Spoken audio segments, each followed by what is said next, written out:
Shiloh, giving all praises to Yahweh, Ba'ashem, Yahweh Shai, Ba'ashem, Rakakwadash. Shalom to the 144,000 and the rest of the elect out there. Shalom to you all. And I'm going to entitle this video, The Elite Know That They Are Fulfilling Revelation chapter 13, verse 16. So I did a video last night, a short video. It was 12 minutes long or so. And in the video, I spoke about the beast banking system, and it was an acronym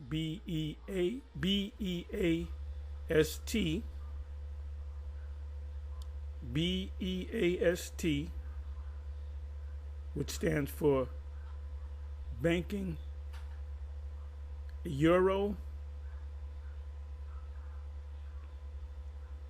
assess, I think that's area, banking, euro, area, stress test. It's an actual system, beast. Banking, euro, or Europe, I believe it's euro for the money system of the EU. Some NATO nations use the euro, if they happen to be members of both NATO and the EU. If you're a member of NATO and you're also a member of the EU, like Germany is, for example, then you use the euro. You have approximately 30 European nations that are part of the EU. It began with 6 initially. It went up to 10, then it went up to 12. You go to the history. The group that was brought together to establish the EU, which at that time was the EEC, European Economic Community. It had a couple of different names. If you put the EU, the history of the EU, they'll tell you it was first called the EEC. Then it was changed to something else. But finally, it was, the name stuck with the EU, which is a European Union. And only European Edomite nations can be a part of this, which is racist in itself. Nobody's calling out racism. It's a union of nations that are European, are Edomites. China cannot join the EU. Nigeria cannot join the EU. Because they're European countries. So, and that's to fulfill the prophecy. In Daniel chapter 7, verse 7, I guess that's I'm not going to go to it, but verse 7. You can start from the first verse. We've been going through this ad nauseum.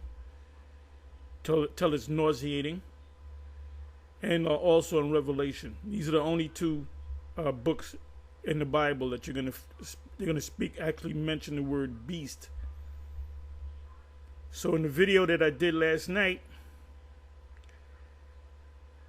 I went in, and in the thumbnail of that video, it showed you what the beast system looks like. And there's a part where you can put your handprint on and wave your hand through. And in order to use this system, if you go into read into it, the articles of the first video, what they're planning on doing is maxing everybody, and you're gonna need a card, and in order for you to get money from your bank, you're gonna have to put that card in saying that you got maxinated. And if you didn't, you don't have access to your money, which is not your money. Once you give it to the bank, it's an IOU to you. And people that you lend money to don't have to give you the money back. There's another thing called bailouts. You heard some years ago you had bank runs in America. There was one big one in California. And the bank ran out of cash, so people lined up to get their money out and they couldn't get their money.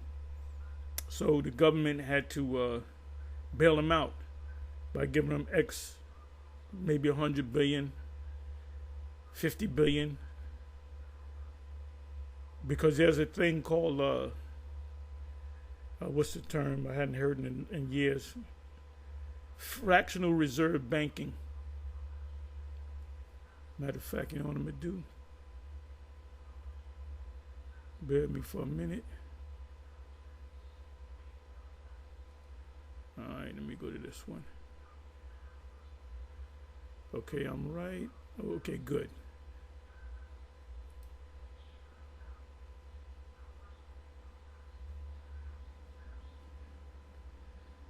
Right here it says BEA unit to hold fintech day in October. That's right up. That's a little bit more than 30 days to promote innovation in Hong Kong, South China.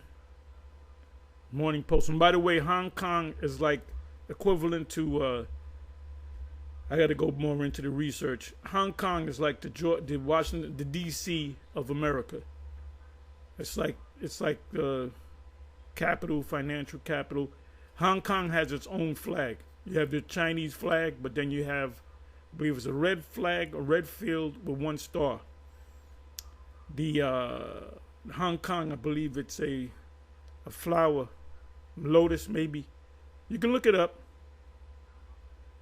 See, this is what happens to you when you research things. You find out things. Okay, let me see something. Okay, so the Beast banking system. Let me do this. Let me change this up.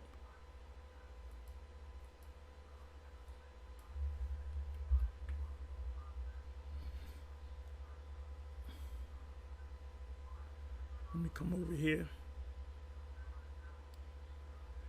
And like I said, I did this already. Beast, a model for the assessment of system-wide risk. Beast model series. I'm trying to get to the, let me do this. Beast is an acronym for Banking Euro, which is the European Union's money system, which is digital as well. Area, stress test, beast. So they know that they're the Edomites. They know that they're the beast in the scriptures, the dragon. They know who the woman is. Is a large-scale semi-structural model developed to analyze the euro, which is the European dollar, area banking system from a macro prudential perspective. Look that word up. The model combines the dynamics of approximately 90 of the largest euro area banks with those of individual euro area economies.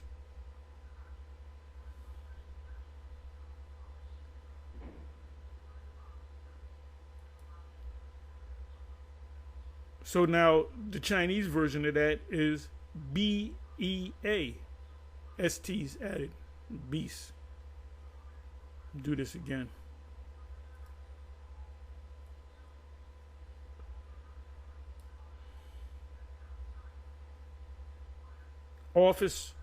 Information officer of BEA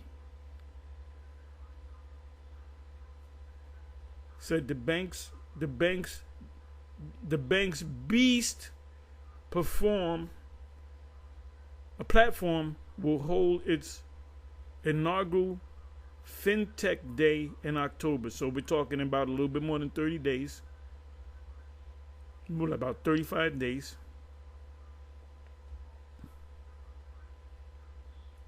And then what should come to mind is you have the EU, you have what's called the trilateral the Trilateral Commission, which tri meaning three. What is that? The U.S., Europe, and Asia.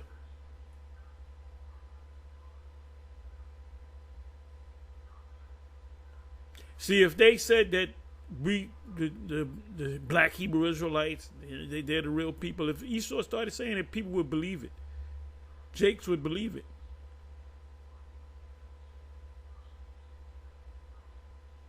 If you had people that news people, professors from colleges, experts on the scriptures, and they say the Hebrew Israelites, they're the people of the Lord. That's when Jake will be all of a sudden want to find out where the Hebrew Israelites are at to follow them. Or follow the white man to give him more information. You look the other way. But it's set up that way. It's set up. And that's a the term is what's the goddamn Stockholm syndrome. Oh, you know what I forgot? Let me do this. You can look that word up. Stockholm syndrome. That's what you Jakes is suffering from, Stockholm syndrome. So somebody can put it up in the chat. Okay, let me see something here. I'll give you a precept, and he calls this all, both small and great, rich and poor, free and bond, to receive a mark. The word mark is not sin in all of its form, whether religious or political. And then General Nate's going to have to explain it away. He's either going to have to admit, and I hope he admits, I hope the Most High give him the oil back, and he says, look, I've been wrong.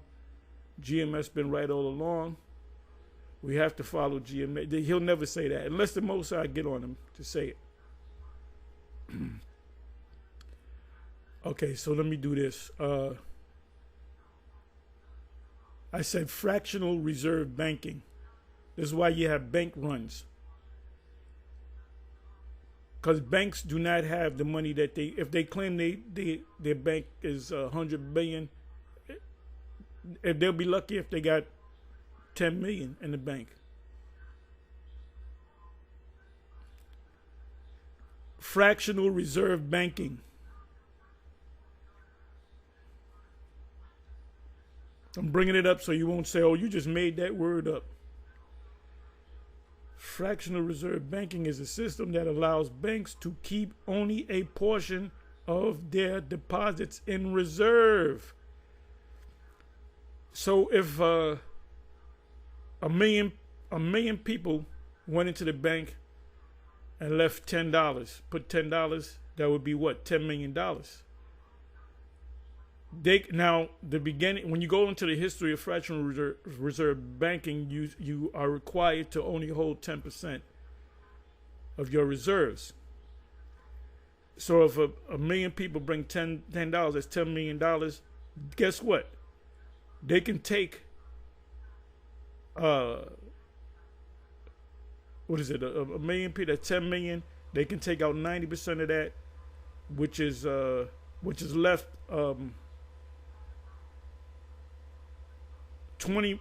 10 million. I'm sorry, 10 million. At first, it was 10 million, and what's left is 1 million. That's a tenth, right? So if it's 100 billion that the bank says that they have, a bunch of people come in one day, they got all of a sudden they got 10 billion. They're gonna take out 9 billion of that, and they're gonna invest it to make more money. People are gonna come in for loans. They have the money to give them, and then they make their money through interest. The majority of people that, okay, when a foreclosure, who gets the house? The bank. Because to get a mortgage, you got to go. A mortgage is nothing but a long-term loan from the bank. You renege on your mortgage, they take the house. It said fractional reserve banking is a system that allows banks to keep only a portion of their deposits in reserve. It was 10%, maybe now it's 2%, and loan out the rest. Invest, make loans. That's how banks, big major banks, you go to your small banks, you can only get so much. They're only worth so much.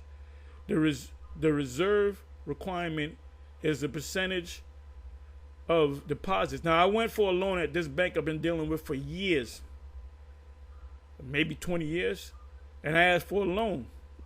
It was a loan for, I believe it was $10,000 or something like that.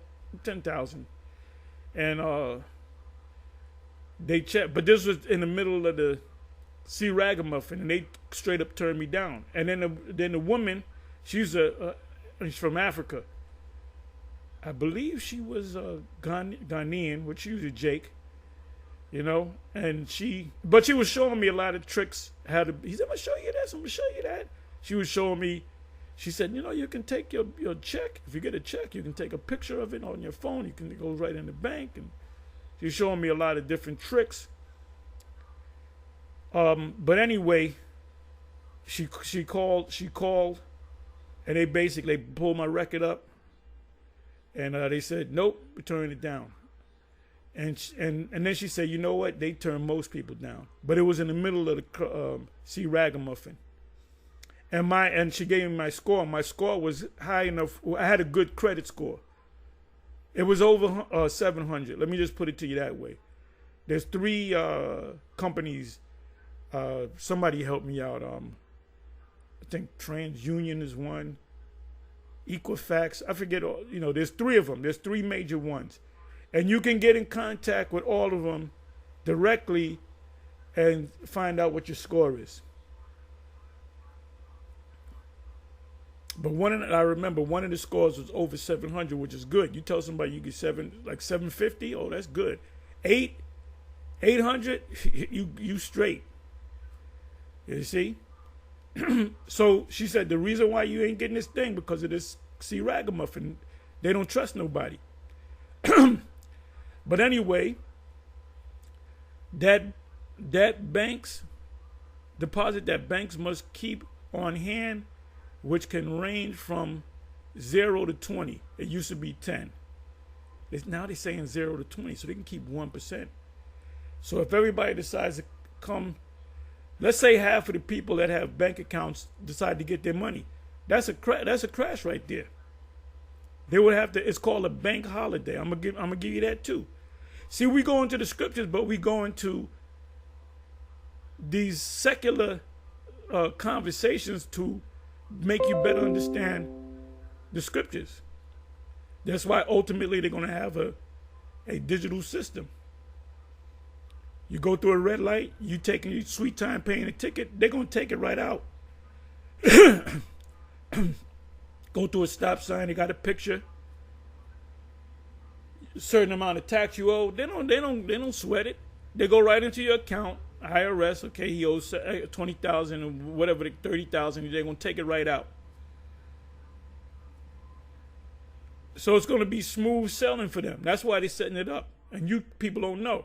And ultimately, they're gonna give everybody a micro C hip. That's why Bakwash said on the video Friday, he said, yeah, it's true that it's an actual chip, but it's something else. It's something else. You know why that nigga said that?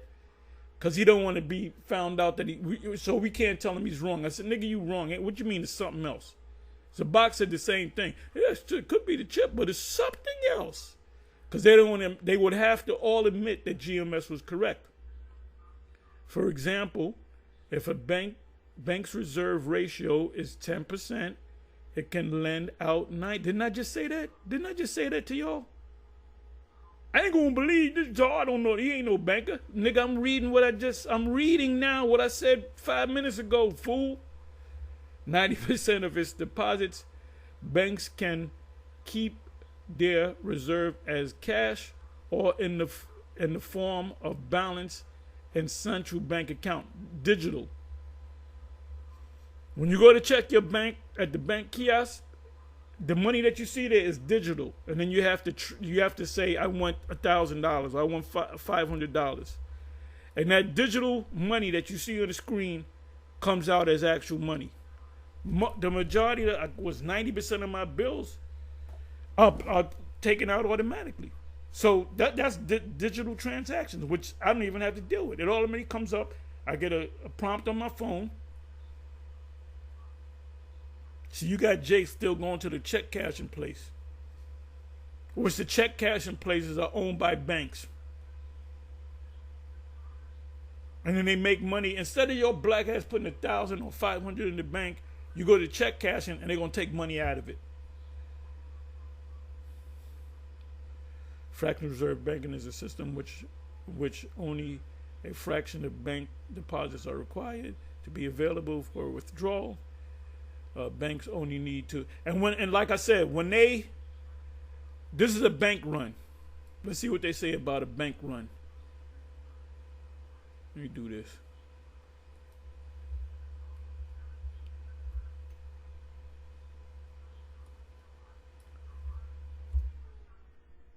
Bank run. Bank run meaning.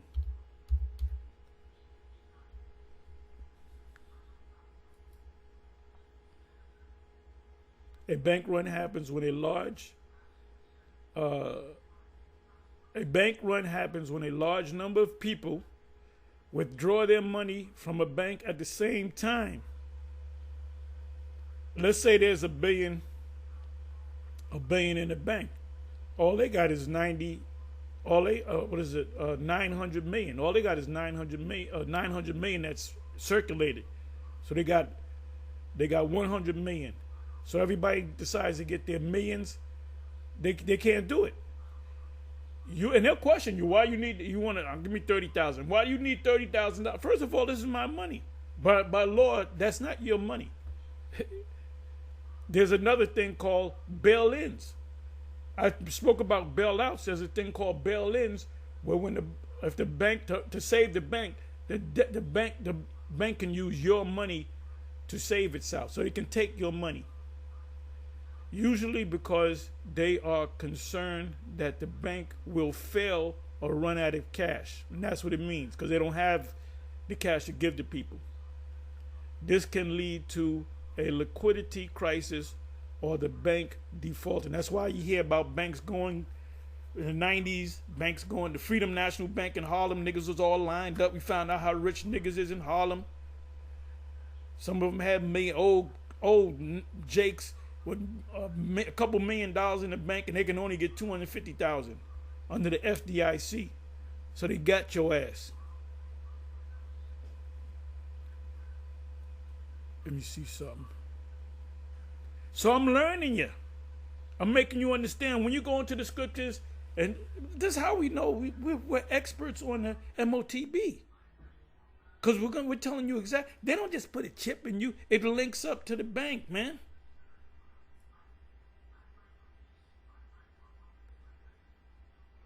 Let me see, what do banks run still happen? Do bank runs still happen? What is an example of a bank? What is an example of a run on the bank? It's also called a run on the bank. Okay, so this is a bank run, 1914. The Great Depression. During the decade of the Great Depression, a whopping 9,000 banks failed. Washington Mutual, Silicon Valley, that's most recent.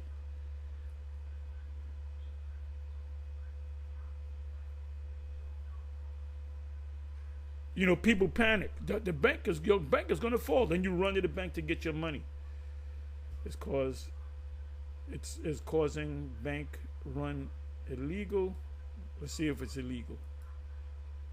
A friendly reminder that inciting a bank run is illegal. Stocks manipulation is illegal. No, they can do that. Now let me give you another one.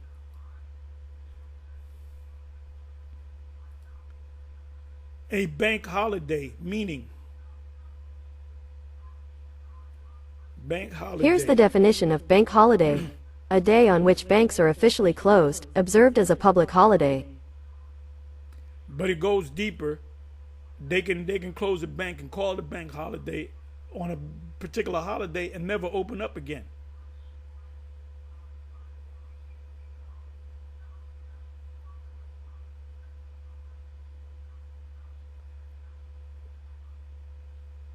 Okay, what does bank holiday mean in the Great Depression? For an example, for an entire week in March 1933, all banks transactions were suspended. A bank holiday is when MLK Day or whatever, or Christmas or whatever, But you can use the ATM. It says all banking transactions were suspended, which is a bank holiday, in an effort to stem bank failures, because people were going on run on the bank, and ultimately restore confidence in the financial system. That's why the feds came up with the FDIC. What is that? Federal Deposit Insurance Corporation Company or whatever, where they insure only two. If you got $1 million at bank and that money's gone, sorry, Mr. Jones, your money's gone. What about the FDIC? Oh, we have your money for the FDIC, $250,000. But I got $1 million. I'm sorry. Sometimes you brothers, y'all ask us questions. Could you tell me what this mean, Daddy? How about this mean, Daddy? Look it up for you. How you think we learn all this shit? From asking questions. And the Google is accurate, man. Let me see. What was I gonna say? Bail-ins. Bail-ins.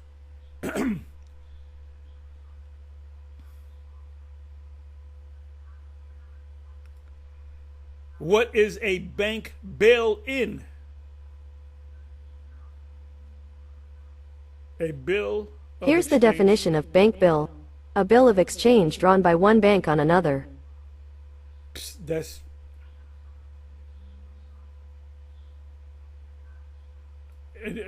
bill-in, not bill-in. It's bail-in. Bill is B-I-L. Okay, it came up. What is a bank bail-in?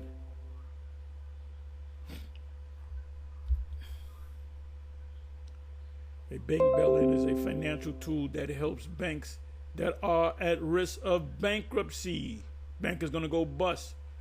By recapitalizing them and restoring compliance with capital requirements, bail-ins are the opposite of bailouts, which involve external parties like governments rescuing a financial institution, meaning they throwing you money. What do you need to keep the bank going? Oh, we need $5 billion. Okay, here you go. Instead, bail-ins use funds from within the bank. What do you think what funds are they talking about? They're talking about your funds. And that's not fun. It said bail-ins use funds, monies, so you can understand for you blockheads, from within the bank. The bank they don't got their own money. They got your money. They're becoming richer through investments of more than 90% of the money's in the bank, like shareholders and deposit. What are the deposits? When you put money in the bank, in your savings account, in your checkings account, if the bank is about to bust, they say, how much do we got in deposits? Saving account, checking account, this account, that account. We got $1 billion. Okay, what's going to keep us afloat? 800 billion. 800 million. So guess what? Where do you think they're going to get the money from? They're going to get it from you. This is not your money. To what? To provide for relief, not for you, but for them. Bail-ins involve writing down debt owned by the bank to creditors. We are the creditors, by the way. Anytime you open an account, you put money in, you become the creditors, or converting it into equity. Equity is nothing but money. What's the term? How much equity you have in your house. If you paid half of the mortgage for the house, that means you got 50% equity, and you can borrow against the equity in your house. This is so you can make your house into a bank. This is done by reducing the value of bank shares, bonds, blah, blah, blah, blah, blah. Okay. Relief to a financial institution, which is a bank, on the brink of failure by requiring the cancellation of debt owed to creditors and depositors. Who are the creditors and the depositors? You. When you put money in the bank, you become the creditor and the depositor. So you can't get no money. We got to build this shit back up. And if we build it back up, then you can get, it becomes an IOU. We don't got your money for you now, sir. Come back next year. But people don't know that. People don't know that. That's why the scriptures speak about money. The scriptures speak about riches. I put a list together, which I never got into the list, about riches. Let me see. Let me put in the word money.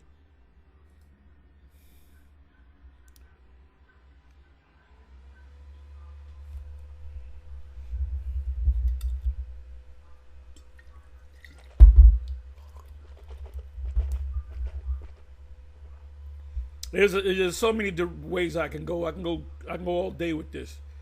What was the FDR? The confiscation of gold. You have a thing called gold standard, silver standard. Are we on a gold standard and silver standard today? No, we're not. I'll give you an example. Gold standard back in the day was prior to 33. Let's say 1925. If you had a $20 gold certificate, that represented a troy ounce of gold.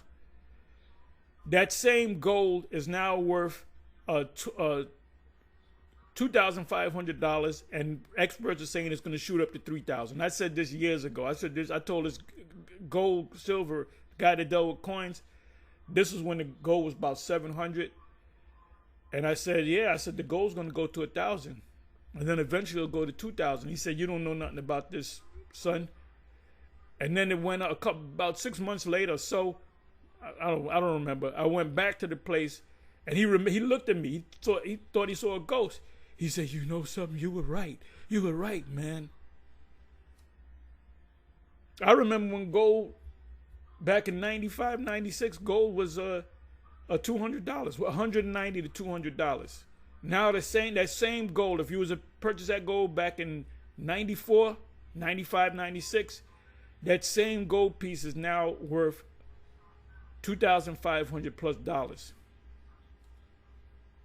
That's why back in the day you can buy a brand new car for depending on how far you go back, you can buy a brand new car. Let's say the 70s, you can buy a brand new car for $2,000. Brand new. Rent was about $50 a month, depending on where you went, you know. So let me see. Let me put in the word money. MONEY.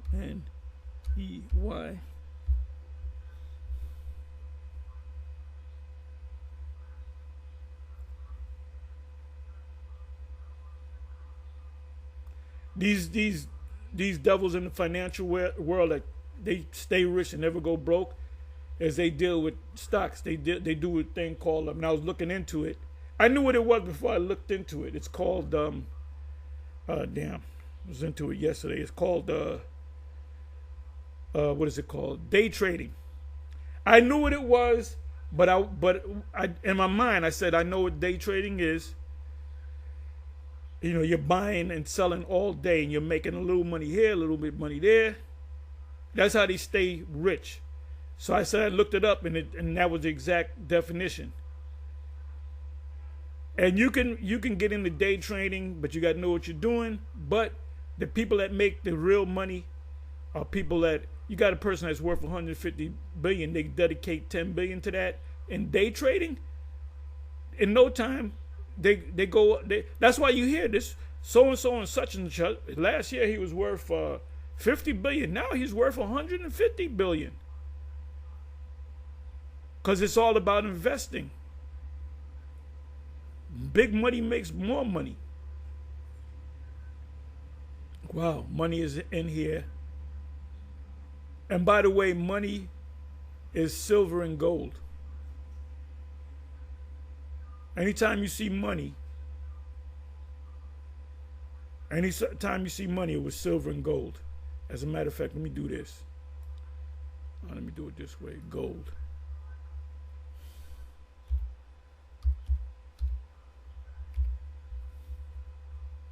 Constitution, the money in the Constitution is silver and gold.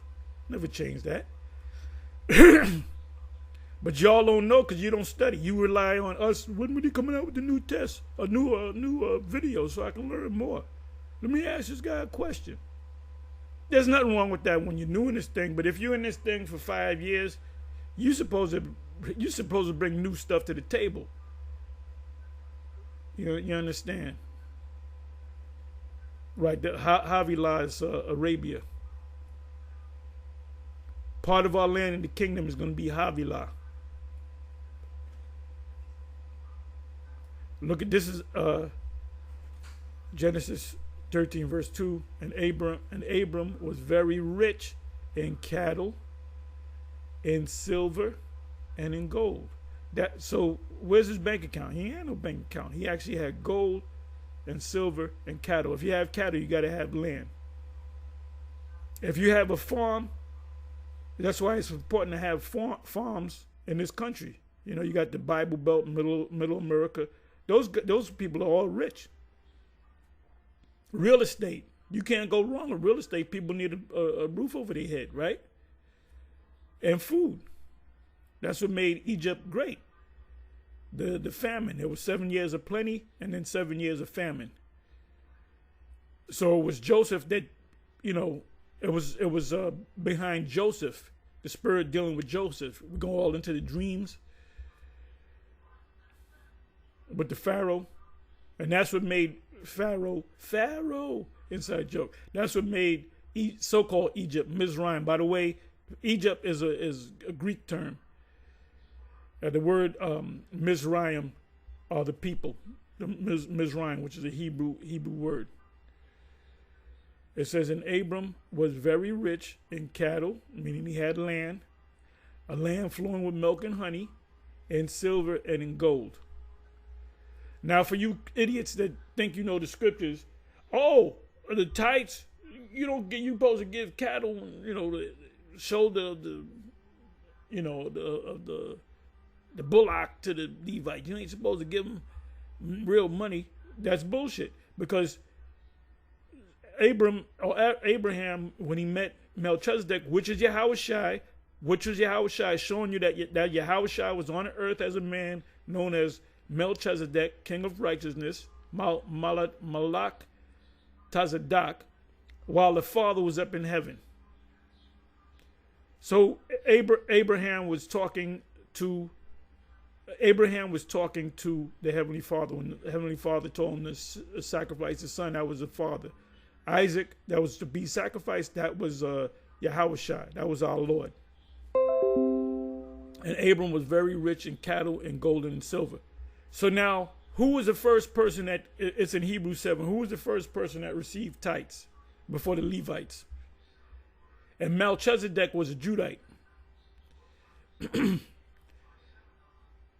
was the first person? Melchizedek. What did Abram give him? 10% of all that he had. A tenth of tithes mean a tenth of all he had, of all that he had. Did he have silver? Did he have gold? He had to give gold, so he gave him money. So shut the hell up. No, you got to. There was a priest in Judges 19. Remember the priest that had the concubine or the woman that the Benjaminites gang raped them, the men, and it caused a big war and it almost destroyed Benjamin. It was with 400 Benjaminites. That's why the scriptures say in Psalms and other places of scriptures, I think in one place it says, oh, little Benjamin. Little Benjamin was small. Had the tribe had to grow again. All the babies were killed. All the women were killed. The only ones that were left were 400 Benjaminite men. So they had to pray, oh, Father, what did we do? And we made vows that we're not to have our daughters lay with them. So you had to keep your vow. So they went to the woman that danced. It started with an S. Shiloh, I believe it was. Shiloh to dance. Let me do something. Let me put in the word dance.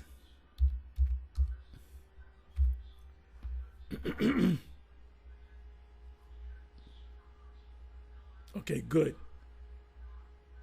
Shiloh, I was right.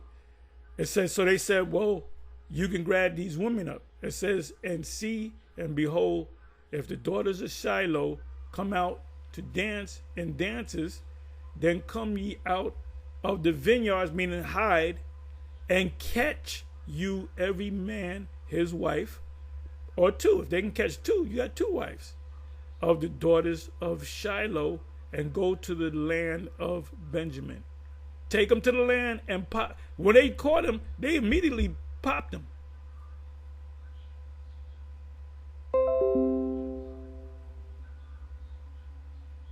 Let me do this. I don't got to do this, but you know what? Let me do this.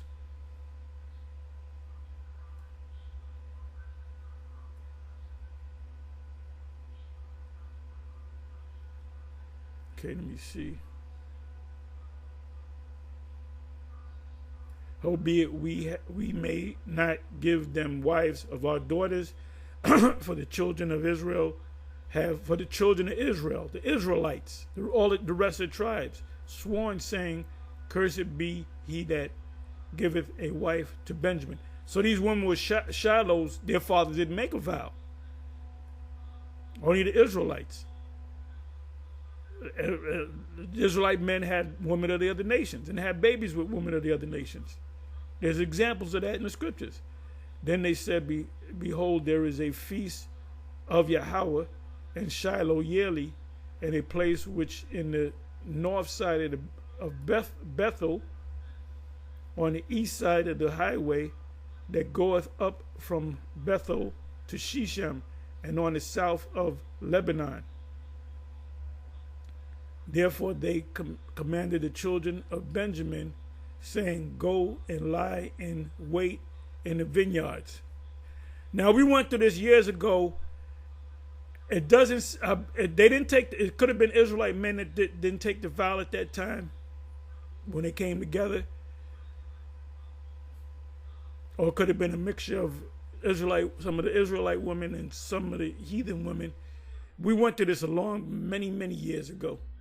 So help me out, y'all. I want to read this whole story again. And see and behold, if the daughters of Shiloh come out to dance and dances, right? It says, take ye. It says, and it shall be when their fathers of their brethren, right? Come, so they had to be Israelites. But like I said, I got to go through this again. We hadn't gone through this in like over 20 years. Come unto us to complain, oh, you taking our daughters and raping them. That we will. So that was justified because it's in the law. Deuteronomy 22. You can grab a girl and take her as long as she's not engaged or married. That we will say unto them, be favorable unto them. Don't look. Yeah, go ahead. Let them take your daughters. Don't worry about them, because we need these women, man. Explain the story for our sakes, because we reserve not to each man his wife in the war. For ye did not give unto them at the time that ye should be guilty. And the and the sons of Benjamin did so, and took them wives according to their number of them that danced, whom they caught, and they went and returned unto their inheritance, and repaired the cities, and dwelt in them. And the children of Yasha'Allah departed thence. So they had babies, and all them babies that they had built Benjamin up all over again. This right here, right? It said repaired the cities. Pretty much the whole planet Earth is going to have to be repaired, because that earthquake from the missiles is going to shake the whole Earth. It's going to shake the whole Earth. So Germany's not going to be utterly destroyed. Rome's not going to be utterly destroyed. Rome is not going to be wiped off the face of the earth. Those places are going to be war-torn from the missiles, from the earthquakes. So then it's going to have to be built back up. Anyway, with that, I'm going to say shalom, on to the next one. Shalom.